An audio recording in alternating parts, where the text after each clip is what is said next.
हाय नमस्कार, मी डॉक्टर चंद्रकांत भापकर.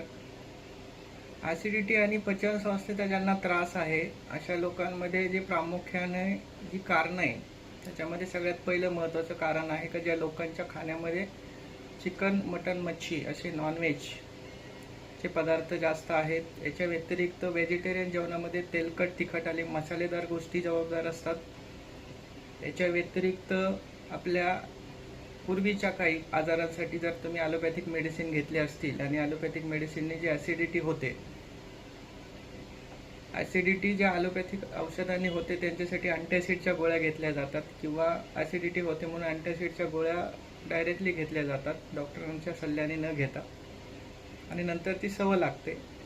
याच्या व्यतिरिक्त ज्या सवयी असतात लोकांना, दारू, तंबाखू आणि तंबाखूजन्य जे घटक असतात, जशी मिश्री आहे, तंबाखू आहे, याच्या व्यतिरिक्त ड्रग्स आपण जनरली म्हणतो, याच्यामुळं पण बऱ्याचशा लोकांना ॲसिडिटी आणि पचनसंस्थेचा त्रास असतो.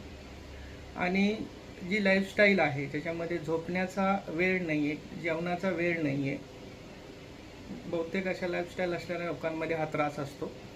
याच्या व्यतिरिक्त एक जेनेटिकल कॉज आहे का जे आईवडिलांकडून आपण जेनेटिकली घेऊन येतो आणि आईवडिलांकडून जेनेटिकली घेऊन आल्यानंतर त्यांच्याचबरोबर राहणं, त्यांच्याचबरोबर खाणं, त्याच्यामुळे ॲसिडिटीचा त्रास संभवतो.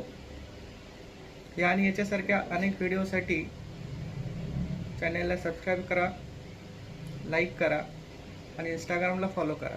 धन्यवाद.